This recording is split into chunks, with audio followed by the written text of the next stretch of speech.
នៅប្រព័ន្ធអេកូឡូជីខ្ញុំគិតថាគឺជាការចូលរួមទាំងអស់គ្នាកាត់បន្ថយនៅប្រភពនៃការកកឡើងនៅផលប៉ះពាល់ទាំងនេះដូចជាការកកឡើងសម្រាមចាកាត់បំផ្លាញនៅតំបន់ដែលជាសក្តានុពលធនធានធម្មជាតិចាអញ្ចឹងគឺយើងចាប់ផ្ដើមពីយើងទាំងអស់គ្នា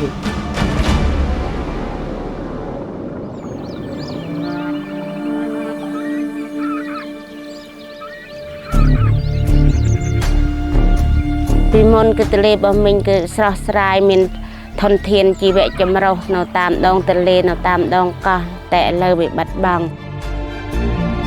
យើងដឹងថាមេគង្គនឹងកំពុងតែប្រឈមនៅបញ្ហាជាច្រើនទាំងការប្រែប្រួលអាកាសធាតុទាំងសកម្មភាពដែលបណ្ដាលមកពីមនុស្សទាំងការអភិវឌ្ឍផ្នែកខាងលើការអភិវឌ្ឍហ្នឹងគឺវានាំទៅដល់បញ្ហាប្រឈមបាទឧទាហរណ៍ដូចជាការអភិវឌ្ឍវិរិយអគ្គិសនីការទាញយកទឹកសម្រាប់ធ្វើ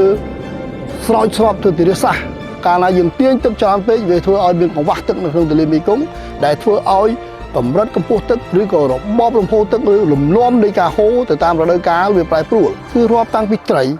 ជីវិតរស់នៅក្នុងទឹករុក្ខជាតិព្រៃលិចទឹកទាំងអស់ហ្នឹង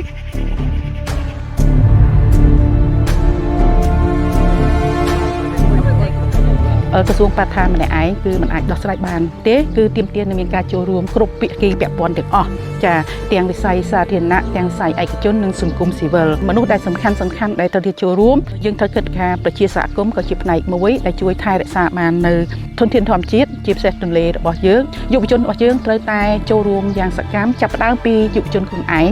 ចាហើយនឹងបន្តមកទៀតគឺយើងចូលរួមរាល់សកម្មភាពសង្គមជាពិសេសសកម្មភាពបរិស្ថានហើយក៏ដើរតួជាអ្នកជួយក្នុងការសម្របសម្រួលជាមួយមិត្តភ័ក្តិក៏ដូចជាក្រុមគ្រួសារដើម្បីធ្វើយ៉ាងណាដើម្បីក្រគូពីផលប៉ះពាល់បរិស្ថានមូលហេតុអីបានយើងជ្រើសរើសយកតំបន់មេគង្គហ្នឹងគឺជា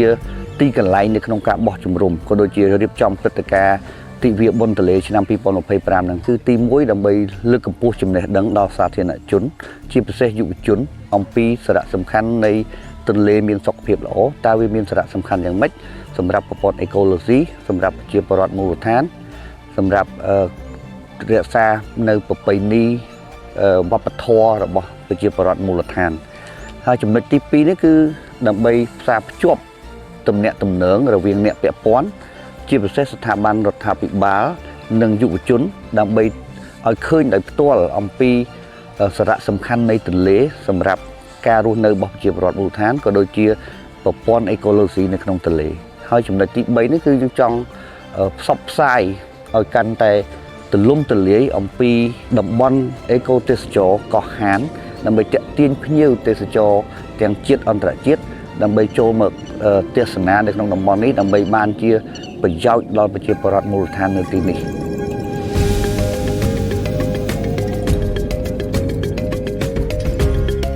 តាមរយៈការចែករំលែកចំណេះដឹងក៏ដូចជាការផ្ដល់បទបង្ហាញក៏ដូចជាព្រឹត្តិការណ៍នៅក្នុងពិធីយើងទទួលបាននៅបទពិសោធន៍ក៏ដូចជាទទួលបាននៅចំណេះដឹងថ្មីថែមទៀតហើយជាពិសេសតាមរយៈកិច្ចពិភាក្សាយើងឃើញថាយុវជនយើងមានភាពផុសផុលនៅក្នុងការចែករំលែកនៅចំណេះដឹងក៏ដូចជាបទពិសោធន៍បាទយើងធ្វើយ៉ាងណាដើម្បីរួមគ្នាដើម្បីទន្លេរបស់យើងឲ្យមានភាពស្អាត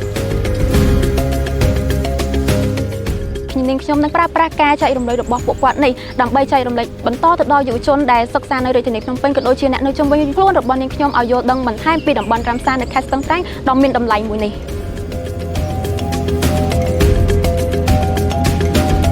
តម្រូវការនៃការរស់នៅរបស់ប្រជាជននៅក្នុងអាងទន្លេក៏ដូចជារដ្ឋជាសមាជិកវាចាំបាច់ណាស់ត្រូវមានការអភិវឌ្ឍដូច្នេះការអភិវឌ្ឍគឺត្រូវតែមាន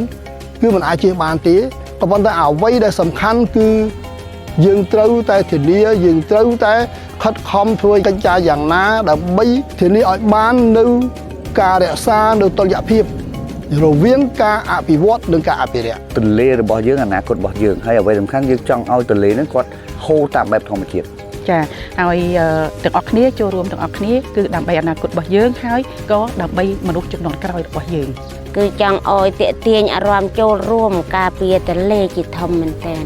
បើយើងមានទន្លេបើយើងនេះស្មើនឹងមានសរសៃឈាមជីវិតរបស់យើងហើយ